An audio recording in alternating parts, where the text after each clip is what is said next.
Bismillahirrahmanirrahim. Assalamualaikum warahmatullahi wabarakatuh. Nahmaduhu wa nusallim ala rasulihil karim. Baiklah, kita akan melanjutkan pembahasan tentang fadilah amal, yaitu tentang kisah-kisah para sahabat. Nomor 4, kisah Islamnya Sayyidina Bilal bin Rabah Al-Habsyi radhiyallahu anhu dan penderitaannya. Sayyidina Bilal Al-Habsyi radhiyallahu anhu adalah seorang sahabat yang masyhur. Ia muazzin tetap Masjid Nabawi. Semula ia seorang budak milik seorang kafir, yaitu Umayyah bin Khalaf. Kemudian ia memeluk Islam yang menyebabkannya banyak menerima berbagai siksaan. Umayyah bin Khalaf adalah seorang kafir yang sangat memusuhi Islam. Ia membaringkan Sayyidina Bilal radhiyallahu anhu di atas padang pasir di siang hari yang sangat panas di bawah terik matahari sambil meletakkan batu besar di dadanya, sehingga Sayyidina Bilal radhiyallahu anhu tidak bisa bergerak. Lalu dia berkata kepadanya, "Apakah kamu siap mati seperti ini atau tetap hidup dengan syarat kamu meninggalkan Islam?"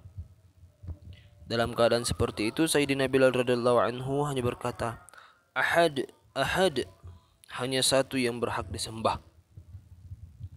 Malam hari ia dirantai dan dicambuk terus-menerus sehingga badannya penuh dengan luka.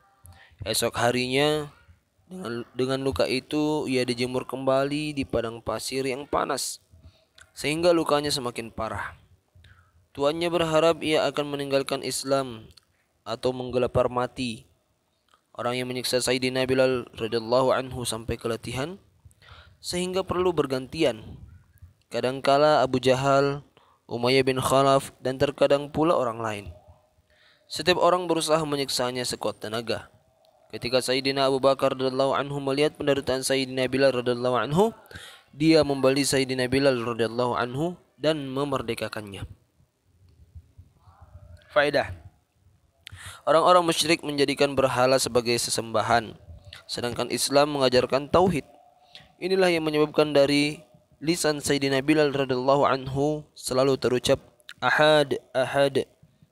Hal itu karena hubungan dan cintanya yang tinggi terhadap Allah Subhanahu wa taala. Dalam cinta dunia yang palsu pun, kita melihat seseorang yang mencintai seseorang tentu akan merasa nikmat bila menyebut nama orang yang dicintainya. Kadangkala tanpa tujuan yang jelas namanya akan disebut-sebut. Lalu bagaimana dengan cinta kepada Allah Subhanahu wa taala yang mendatangkan kesuksesan dunia dan akhirat? Karena cintanya kepada Allah Subhanahu wa taala inilah Sayyidina Bilal radhiyallahu anhu didera dengan segala siksaan. Ia diserahkan kepada anak-anak Makkah untuk diarak di lorong-lorong. Akan tetapi dari bibirnya selalu terucap ahad, ahad.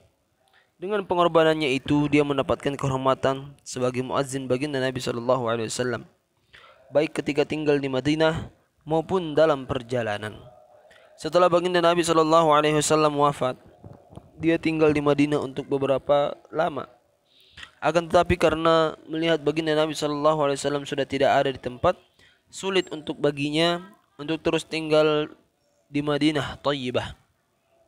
Oleh karena itu, ia berniat menghabiskan sisa hidupnya untuk berjihad di Syam. Dia pun berangkat berjihad dan beberapa lama tidak kembali ke Madinah.